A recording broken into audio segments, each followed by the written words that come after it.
Saludos chicos, ¿cómo están? Vamos a iniciar con el tema de la Revolución Rusa. El mismo está dentro de las transformaciones sociales, económicas y políticas del mundo contemporáneo, ¿verdad? Vamos a analizar las diferentes partes de lo que nos dice el programa de estudio que tiene que ver en relación a la Revolución Rusa, temita que está para desarrollar en relación a los cambios sociales y geográficos en la primera mitad del siglo XX, ¿verdad? Entonces nosotros vamos a ir desarrollando cada uno de esos elementos y lo vamos a dividir en tres partes. Primero vamos a conocer el primero, que hace referencia a las condiciones sociales, económicas y políticas de los habitantes de Rusia previos al desarrollo de la revolución. Entonces vamos a ir dando énfasis a cómo habitaban las personas en Rusia antes de que se diera la revolución, para luego reconocer las transformaciones que se van a dar con la revolución y más adelante el valor significativo que va a marcar la misma, ¿verdad? Entonces vamos a tratar de ir dejándoles claro este primer aspecto. Primero vamos a centrarnos en las condiciones meramente sociales de los habitantes de Rusia, ¿verdad? Vamos a ver que existían dos grupos antagónicos: el pueblo, ¿verdad?, con más del 80% de la población, y el resto que eran los gobernantes y la clase alta. Para entender un poquitito esto, nosotros tenemos que ver esta organización social que existía en Rusia, y podemos observar entonces en la organización social al zar y su familia, y la nobleza y el clero. Estos eran los que tenían la mayor cantidad de privilegios, y después un poquitito de clase media que existía, los obreros ya, y los campesinos y los exsiervos. ¿Por qué hablamos de los exsiervos? Bueno, porque hay que reconocer que desde 1861 los Romanov habían dado, el poder zarista había dado garantías, hablemoslo así, a liberar a los siervos y dejarlos como campesinos, ¿verdad? Un estilo para lograr una mayor productividad, pero eso lo vamos a ver un poquitito más adelante. Entonces nos devolvemos a observar las imágenes que teníamos aquí. Entonces, ¿cómo vivía la población? ¿Cómo eran las condiciones de la sociedad? En su mayoría, recordemos que aquí tenemos que es el 80% de la población. ¿Cómo vivían? Vean ustedes la forma de poder adquirir el agua. Podemos ver las familias cómo estaban estructuradas. Había un crecimiento demográfico en estos tiempos en Rusia, previos a la revolución. Había más de 150 millones de habitantes y en su mayoría vivían en estas condiciones precarias, paupérrimas, ¿verdad? Que enmarcaban a una sociedad muy muy desigual. Y por el otro lado ahí tenemos a la clase gobernante, la clase alta, ¿verdad?, que la misma siempre vivía rodeada de lujos. ¿Gracias a qué vivían rodeadas de lujos? A los impuestos que le cobraban al pueblo, ¿verdad? Entonces, la primera pregunta que nos hacemos nosotros acá es: si existían estas desigualdades sociales tan enormes, ¿cómo se podría eliminar esa desigualdad? ¿Cómo podríamos hacer para eliminarla? Entonces, de ahí es que surge la revolución. Entonces yo digo, ¿qué es una revolución? ¿Qué es la revolución? Ok, recordemos que revolución significa un cambio violento en una estructura. Puede ser económica, puede ser social o política. Ustedes ya han visto la revolución industrial, que se abarcó principalmente al aspecto económico y que dio cambios no solamente en lo económico, sino en lo social y también en lo político. La revolución francesa, que lo que emanaba era un cambio también social y un cambio político. Y ahora vamos a Rusia, las condiciones que se daban en Rusia. Entonces, uno de los primeros factores es esa desigualdad social que aquí la vimos bien marcada. Cómo se daba esa desigualdad que prácticamente nos iba a a tener, ¿verdad?, una sociedad muy dispareja. Junto con esa situación vamos a analizar las condiciones económicas de los habitantes de Rusia. Entonces, si ya vimos que la sociedad no tenía muchos derechos, que era muy desigual en contraposición a los dos grupos y la mayoría de la población vivía mal, imagínense en las condiciones. Entonces, primero, tenemos el atraso económico que se venía dando, o sea, un atraso económico notable en relación a los imperios centrales de Europa, como el imperio alemán, como el imperio belga, como el imperio austrohúngaro o como el imperio francés. Y ni qué decir en relación con Gran Bretaña, ni qué decir, ¿verdad? Porque era una desigualdad en relación a eso enorme, ¿verdad? Rusia se mantenía principalmente por sus extensiones de terreno y sobre todo por una economía agraria deficiente, con grandes latifundios donde se le cobraban grandes impuestos a la población. Entonces, una estructura meramente social débil, ¿verdad? Nosotros vamos a ver una estructura industrial muy débil, ¿verdad? Y que estaba en pocos lugares. Entonces, de toda la población, de los 150 millones, solamente un 15% vivía en las ciudades.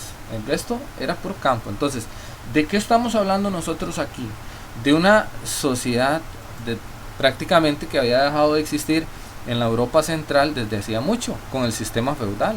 O sea, de que la base de la producción era la tierra, y con sus gobiernos autocráticos eso ya había dejado de existir, convirtiéndose ¿a qué? A monarquías constitucionales, principalmente en algunos lugares. Entonces, los impuestos que se le habían dado a la población, todo eso los tenía cansados. Entonces, nos hacemos la siguiente pregunta: si usted viviera en estas condiciones, ¿cómo se sentiría? ¿Cómo estarían ustedes? ¿Estarían a gustos o no? Ahora, ¿cómo podrían hacer para poder cambiar esas condiciones en las que viven? Entonces recordemos que es solamente por medio de la rebelión. Hay que organizarnos, hay que ver cómo hacemos para poder contraoponernos al poder que estamos sometidos. Entonces, ahí es donde nosotros vamos a analizar esa situación de Rusia. Entonces, vamos a continuar con ese sistema de economía feudal. Se sostenía por la fuerza del campo, ¿verdad? Pero las condiciones que se venían gestando en la economía, por las malas cosechas, por lo que vamos a ver más adelante, en 1904, la guerra ruso-japonesa, que la pierden, atenuado lo que ya les había mencionado, la liberación de los siervos y todo, para lograr una mayor producción y todo, era un atraso notable, y las tecnologías en Rusia prácticamente no se aplicaban. Entonces aquí podemos observar, en estas imágenes, podemos observar cómo se da ese atraso, labranza de la tierra, las condiciones de las familias, ¿verdad? Definitivamente en las imágenes lo que vemos es una economía prácticamente de subsistencia y pagar los impuestos y de tipo feudal. Ahora, ¿cómo era el poder? ¿Cómo se ejercía? Primero hay que entender que eran gobernados por una dinastía, ¿okay? Un poder hereditario, o sea, que venía de generación en generación, y ellos siempre son los que van a mantener ese poder sobre el resto de la población. ¿Quién gobernaba en Rusia durante la revolución? El zar Nicolás II.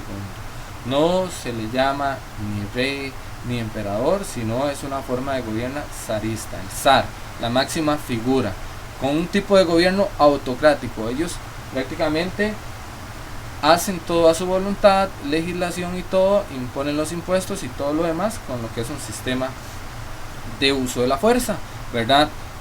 Entonces, es sumamente importante que tenga el ejército y sus allegados, ¿verdad? ¿Para qué? Para lograr mantener a raya a todos aquellos que se empiecen a oponer, porque vamos a ver que van a surgir partidos en Rusia con la intención de poder tener una mayor injerencia en los cambios que ellos querían.